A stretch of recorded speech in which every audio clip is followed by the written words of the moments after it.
Brought to you by WikiVD Documentaries. Deepwater Horizon oil spill. The Deepwater Horizon oil spill began on April 20, 2010, in the Gulf of Mexico on the BP-operated Macondo Prospect, killing 11 people. It is considered the largest marine oil spill in the history of the petroleum industry, and estimated to be 8% to 31% larger in volume than the previous largest, the Ixtoc I oil spill. The U.S. government estimated the total discharge at, after several failed efforts to contain the flow, the well was declared sealed on September 19, 2010. Reports in early 2012 indicated the well site was still leaking. A massive response ensued to protect beaches, wetlands and estuaries from the spreading oil utilizing skimmer ships, floating booms, controlled burns and of Corexit oil dispersant. Due to the months-long spill, along with adverse effects from the response and cleanup activities, extensive damage to marine and wildlife habitats and fishing and tourism industries was reported. In Louisiana, of oily material was removed from the beaches in 2013, over double the amount collected in 2012. Oil cleanup crews worked 4 days a week on of Louisiana shoreline throughout 2013. Oil continued to be found as far from the Macondo site as the waters off the Florida Panhandle and Tampa Bay, where scientists said the oil and dispersant mixture is embedded in the sand. In 2013 it was reported that dolphins and other marine life continued to die in record numbers, with infant dolphins dying at 6 times the normal rate. One study released in 2014 reported that tuna and amberjack that were exposed to oil from the spill developed deformities of the heart and other organs that would be expected to be fatal or at least life-shortening. And another study found that cardiotoxicity might have been widespread in animal life exposed to the spill. Numerous investigations explored the causes of the explosion and record-setting spill. Notably, the U.S. government's September 2011 report pointed to defective cement on the well, faulting mostly BP, but also rig-operated Transocean and contractor Halliburton. Earlier in 2011, a White House commission likewise blamed BP and its partners for a series of cost-cutting decisions and an inadequate safety system, but also concluded that the spill resulted from systemic root causes and absent significant reform in both industry practices and government policies might well recur. In November 2012, BP and the United States Department of Justice settled federal criminal charges, with BP pleading guilty to 11 counts of manslaughter, 2 misdemeanors, and a felony count of lying to Congress.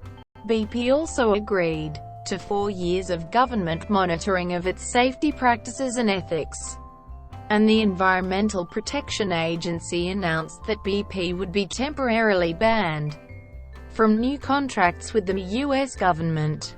BP and the Department of Justice agreed to a record-setting $4.525 billion in fines and other payments.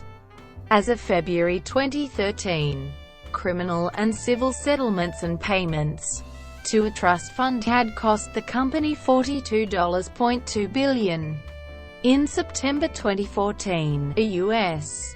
District Court judge ruled that BP was primarily responsible for the oil spill because of its gross negligence and reckless conduct.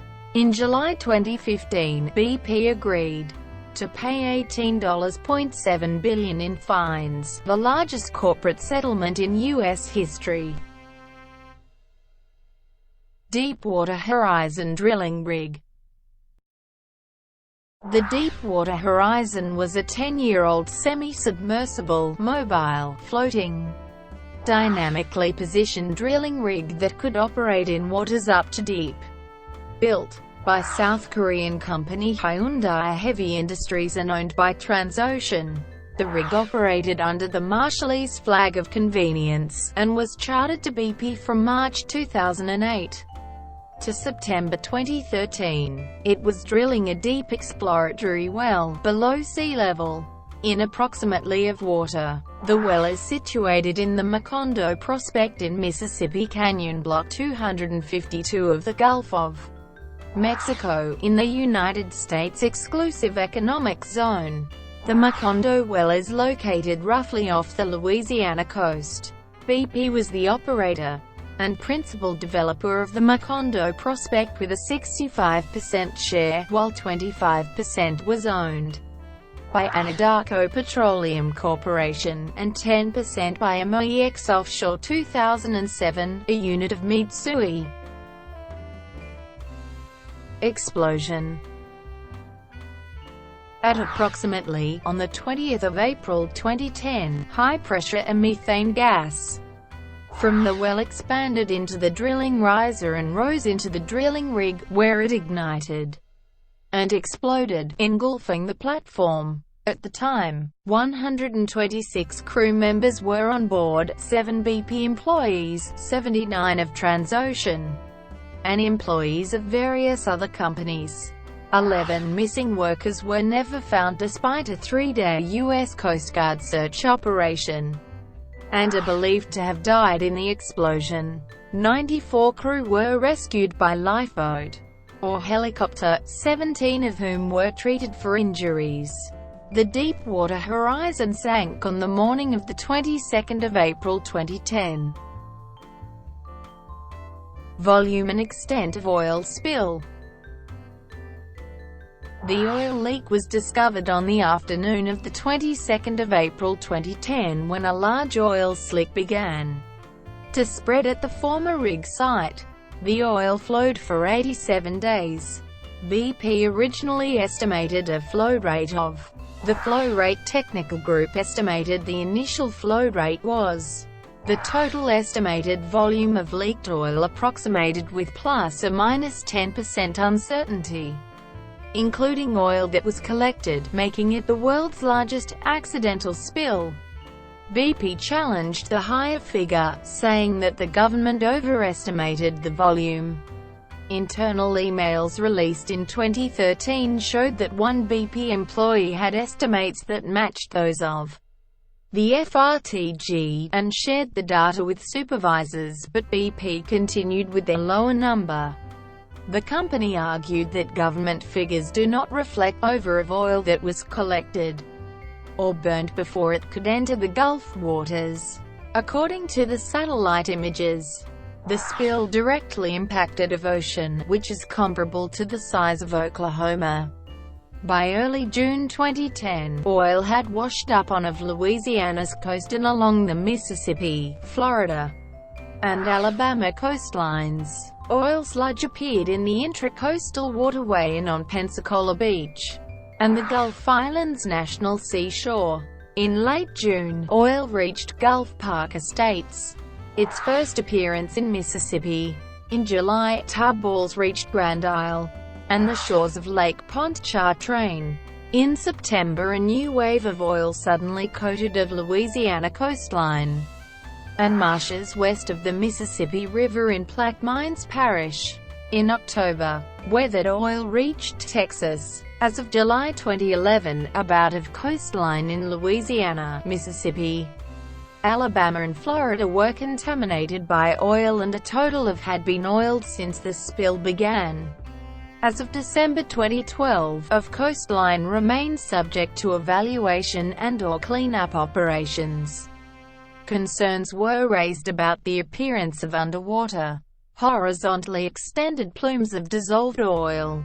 Researchers concluded that deep plumes of dissolved oil and gas would likely remain confined to the northern Gulf of Mexico, and that the peak impact on dissolved oxygen would be delayed and long-lasting. 2 weeks after the wellhead was capped on the 15th of July 2010, the surface oil appeared to have dissipated, while an unknown amount of subsurface oil remained. Estimates of the residual ranged from a 2010 NOAA report that claimed about half of the oil remained below the surface, to independent estimates of up to 75%. That means that over remained in the Gulf. As of January 2011, tar balls, oil sheen trails, fouled wetlands, marsh grass, and coastal sands were still evident. Subsurface oil remained offshore and in fine silts. In April 2012, oil was still found along as much as of Louisiana coastline, and tar balls continued to wash up on the barrier islands. In 2013, some scientists at the Gulf of Mexico Oil Spill and Ecosystem Science Conference said that as much as one-third of the oil may have mixed with deep ocean sediments, where it risks damage to ecosystems and commercial fisheries. In 2013, more than of oiled material was removed from the Louisiana coast, although only minute quantities of oil continued to wash up in 2013. Patches of tar balls were still being reported almost every day from Alabama and Florida Panhandle beaches. Regular cleanup patrols were no longer considered justified, but cleanup was being conducted on an as-needed basis, in response to public reports. It was first thought that oil had not reached as far as Tampa Bay, Florida. However, a study done in 2013 found that one of the plumes of dispersant-treated oil had reached a shelf off the Tampa Bay region. According to researchers, there is some evidence it may have caused lesions in fish caught in that area.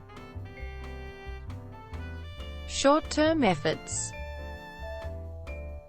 First, BP unsuccessfully attempted to close the blowout preventer valves on the wellhead with remotely operated underwater vehicles. Next, it placed a 125-ton containment dome over the largest leak and piped the oil to a storage vessel. While this technique had worked in shallower water, it failed here when gas combined with cold water to form methane hydrate crystals that blocked the opening at the top of the dome. Pumping heavy drilling fluids into the blowout preventer to restrict the flow of oil before sealing it permanently with cement also failed. BP then inserted a riser insertion tube into the pipe, and a stopper-like washer around the tube plugged the end of the riser and diverted the flow into the insertion tube. The collected gas was flared, and oil stored on board the drill ship Discoverer Enterprise. Before the tube was removed, it collected of oil. On the 3rd of June 2010, BP removed the damaged drilling riser from the top of the blowout preventer and covered the pipe by the cap which connected it to another riser. On the 16th of June, a second containment system connected directly to the blowout preventer began carrying oil and gas to service vessels, where it was consumed in a clean burning system. The United States government's estimates suggested the cap and other equipment were capturing less than half of the leaking oil. On the 10th of July, the containment cap was removed to replace it with a better fitting cap. Mud and cement were later pumped in through the top of the well to reduce the pressure inside it, which didn't work either. A final device was created to attach a chamber of larger diameter than the flowing pipe with a flange that bolted to the top of the blowout preventer and a manual valve set to close off the flow once attached. On July 15, the device was secured and time was taken closing the valves to ensure the attachment under increasing pressure until the valves were closed, completing the temporary measures. Considerations of using explosives. In mid-May, United States Secretary of Energy Stephen Chu assembled a team of nuclear physicists, including hydrogen bomb designer Richard Garwin and Sandia National Laboratories Director Tom Hunter. Oil expert Matthew Simmons maintained that a nuclear explosion was the only way BP could permanently sealed the well and cited successful Soviet attempts to seal off runaway gas wells with nuclear blasts. A spokesperson for the U.S. Energy Department said that neither Energy Secretary Stephen Chu nor anyone else ever considered this option.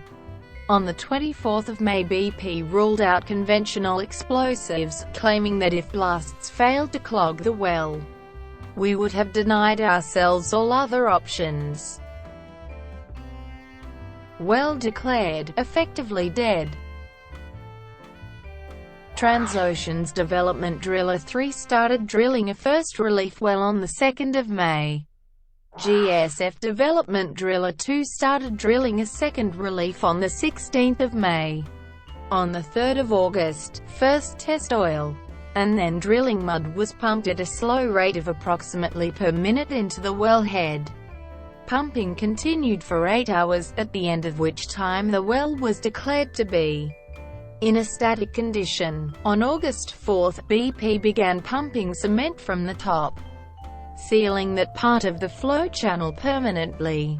On September 3, the 300-ton failed blowout preventer was removed from the well, and a replacement blowout preventer was installed. On the 16th of September, the relief well reached its destination and pumping of cement to seal the well began. On the 19th of September, National Incident Commander Thad Allen declared the well effectively dead, and said that it posed no further threat to the Gulf. Recurrent or continued leakage. In May 2010, BP admitted they had discovered things that were broken in the subsurface. During the top keel effort, oil slicks were reported in March and August 2011, in March and October 2012, and in January 2013. Repeated scientific analyses confirmed that the sheen was a chemical match for oil from Macondo well. The USCG initially said the oil was too dispersed to recover and posed no threat to the coastline, but later warned BP and Transocean that they might be held financially responsible for cleaning up the new oil. USGS Director Marcia McNutt stated that the riser pipe could hold at most, because it is open on both ends, making it unlikely to hold the amount of oil being observed. In October 2012, BP reported that they had found and plugged leaking oil from the failed containment dome, now abandoned, about from the main well. In December 2012, the USCG conducted a subsea survey. No oil coming from the wells or the wreckage was found, and its source remains unknown. In addition, white milky substance was observed seeping from the wreckage. According to BP and the USCG, it is not oil and it's not harmful. In January 2013, BP said that it was continuing to investigate possible sources of the oil sheen. Chemical data implied that the substance might be residual oil leaking from the wreckage. If that proves to be the case, the sheen can be expected to eventually disappear. Another possibility is that it is formation oil escaping from the subsurface, using the Macondo well casing as flow conduit, possibly intersecting a naturally occurring fault, and then following that to escape at the surface some distance from the wellhead. If it proves to be oil from the subsurface, then that could indicate the possibility of an indefinite release of oil. The oil slick was comparable in size to naturally occurring oil seeps and was not large enough to pose an immediate threat to wildlife. Containment. Containment booms stretching over were deployed, either to corral the oil or as barriers to protect marshes, mangroves, shrimp, crab, oyster ranches or other ecologically sensitive areas. Booms extend above and below the water surface and were effective only in relatively calm and slow-moving waters, including one-time use sorbent booms. A total of booms were deployed. Booms were criticized for washing up on the shore with the oil, allowing oil to escape above or below the boom, and for ineffectiveness in more than 3 to 4 foot waves. The Louisiana Barrier Island Plan was developed to construct barrier islands to protect the coast of Louisiana. The plan was criticized for its expense and poor results. Critics allege that the decision to pursue the project was political with little scientific input. The EPA expressed concern that the booms would threaten wildlife. Use of Corexit dispersant. The spill was also notable for the volume of Corexit oil dispersant used and for application methods that were purely experimental. Altogether, of dispersants were used. Of this were released at the wellhead. Subsea injection had never previously been tried, but due to the spill's unprecedented nature, BP together with USCG and EPA decided to use it. Over 400 sorties were flown to release the product. Although usage of dispersants was described as the most effective and fast-moving tool for minimizing shoreline impact, the approach continues to be investigated. A 2011 analysis conducted by Earth Justice and Toxipedia showed that the dispersant could contain cancer-causing agents, hazardous toxins, and endocrine-disrupting chemicals. Environmental scientists expressed concerns that the dispersants add to the toxicity of a spill, increasing the threat to sea turtles and bluefin tuna. The dangers are even greater when poured into the source of a spill, because they are picked up by the current and washed through the Gulf. According to BP and federal officials, dispersant use stopped after the cap was in place. However, marine toxicologist Ixtoc wrote in an open letter to the EPA that Corexit use continued after that date, and a GAP investigation stated that a majority of GAP witnesses cited indications that Corexit was used after July 2010. According to a NALCO manual obtained by GAP, Corexit 9527 is an iron skin irritant. Repeated or excessive exposure may cause injury to red blood cells, kidney, or the liver. The manual adds, excessive exposure may cause central nervous system effects, nausea, vomiting, anesthetic and narcotic effects. It advises, do not get in eyes, on skin, on clothing, and wear suitable protective clothing. For Corexit 9500, the manual advised, do not get in eyes, on skin, on clothing, avoid breathing vapor, and wear suitable protective clothing. According to FOIA requests obtained by GAP, neither the protective gear nor the manual were distributed to Gulf oil spill cleanup workers. Corexit EC9500A and Corexit EC9527A were the principal variants. The two formulations are neither the least toxic, nor the most effective among EPA's approved dispersants, but BP said it chose to use Corexit because it was available the week of the rig explosion. On the 19th of May, the EPA gave BP 24 hours to choose less toxic alternatives to Corexit from the National Contingency Plan product schedule, and begin applying them within 72 hours of EPA approval, or provide a detailed reasoning why no approved products met the standards.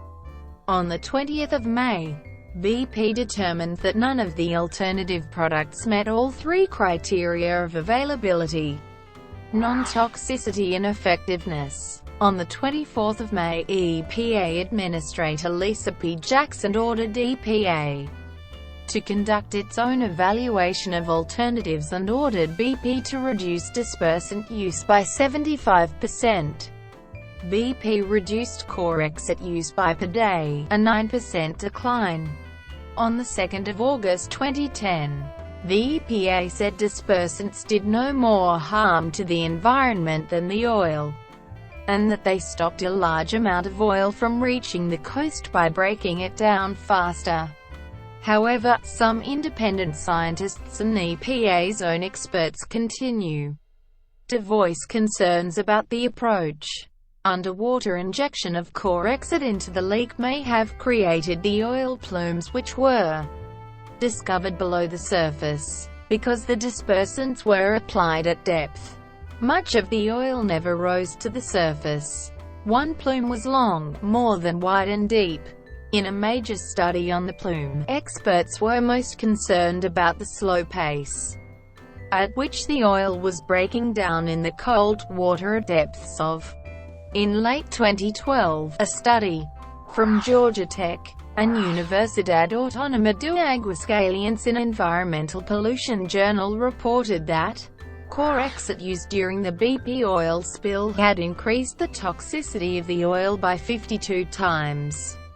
The scientists concluded that mixing oil with dispersant increased toxicity to ecosystems and made the Gulf oil spill worse.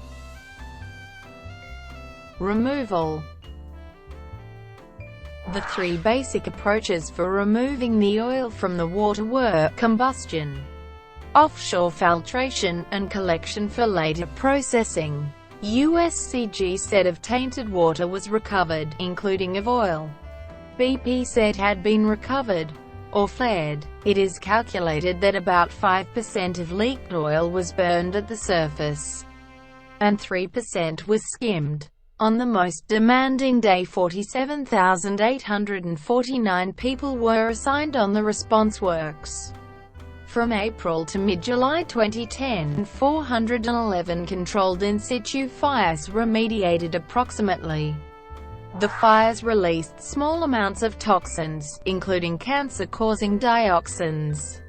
According to EPA's report, the released amount is not enough to pose an added cancer risk to workers and coastal residents, while a second research team concluded that there was only a small added risk.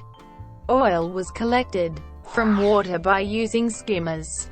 In total, 63 various skimmers were used. For offshore, more than 60 open water skimmers were deployed, including 12 purpose-built vehicles.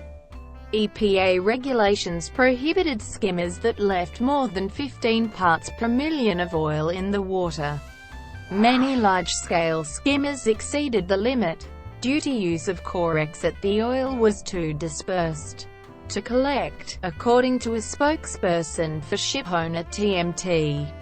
In mid-June 2010, BP ordered 32 machines that separate oil and water, with each machine capable of extracting up to. After 1 week of testing, BP began to proceed and by the 28th of June, had removed. After the oil was captured, the cleanup of shore became the main task of the response works. Two main types of affected coast were sandy beaches and marshes. On beaches, the main techniques were sifting sand, removing tar balls, and digging out tar mats manually or by using mechanical devices. For marshes, techniques such as vacuum and pumping, low-pressure flush, vegetation cutting, and bioremediation were used. Oil-eating microbes. Dispersants are said to facilitate the digestion of the oil by microbes. Mixing dispersants with oil at the wellhead would keep some oil below the surface and, in theory, allow microbes to digest the oil before it reached the surface. Various risks were identified and evaluated. In particular, that an increase in microbial activity might reduce subsea oxygen levels, threatening fish and other animals. Several studies suggest that microbes successfully consumed part of the oil. By mid-September, other research claimed that microbes mainly digested natural gas rather than oil. David L. Valentine, a professor of microbial geochemistry at UC Santa Barbara, said that the capability of microbes to break down the leaked oil had been greatly exaggerated. Genetically modified Alcanivorax sporcamensis was added to the waters to speed digestion. The delivery method of microbes to oil patches was proposed by the Russian Research and Development Institute of Ecology and the Sustainable Use of Natural Resources. Access restrictions. On 18 May 2010, BP was designated the lead, responsible party under the Oil Pollution Act of 1990, which meant that BP had operational authority in coordinating the response. The first video images were released the 12th of May, and further video images were released by members of Congress who had been given access to them by BP. During the spill response operations, at the request of the Coast Guard, the Federal Aviation Administration implemented a temporary flight restriction zone over the operations area. Restrictions were to prevent civilian air traffic from interfering with aircraft assisting the response effort. All flights in the operations area were prohibited except flight authorized by air traffic control, routine flights supporting offshore oil operations, federal, state, local, and military flight operations supporting spill response, and air ambulance and law enforcement operations. Exceptions for these restrictions were granted on a case-by-case basis dependent on safety issues, operational requirements, weather conditions, and traffic volume. No flights, except aircraft conducting aerial chemical dispersing operations, or for landing and takeoff, were allowed below. Notwithstanding restrictions, there were 800 to 1,000 flights per day during the operations. Local and federal authorities, citing BP's authority, denied access to members of the press attempting to document the spill from the air, from boats, and on the ground, blocking access to areas that were open to the public. In some cases, photographers were granted access only, with BP officials escorting them on BP-contracted boats and aircraft. In one example, the U.S. Coast Guard stopped Jean-Michel Cousteau's boat and allowed it to proceed only after the Coast Guard was assured that no journalists were on board. In another example, a CBS News crew was denied access to the oil-covered beaches of the spill area. The CBS crew was told by the authorities, "This is BP's rules, not ours," when trying to film the area. Some members of Congress criticized the restrictions placed on access by journalists. The FAA denied that BP employees or contractors made decisions on flights and access, saying those decisions were made by the FAA and Coast Guard. The FAA acknowledged that media access was limited to hired planes or helicopters, but was arranged through the Coast Guard. The Coast Guard and BP denied having a policy of restricting journalists. They noted that members of the media had been embedded with the authorities and allowed to cover response efforts since the beginning of the effort, with more than 400 embeds aboard boats and aircraft to date. They also said that they wanted to provide access to the information while maintaining safety. Thank you for watching. Brought to you by WikiVD Documentaries. Please like and subscribe below.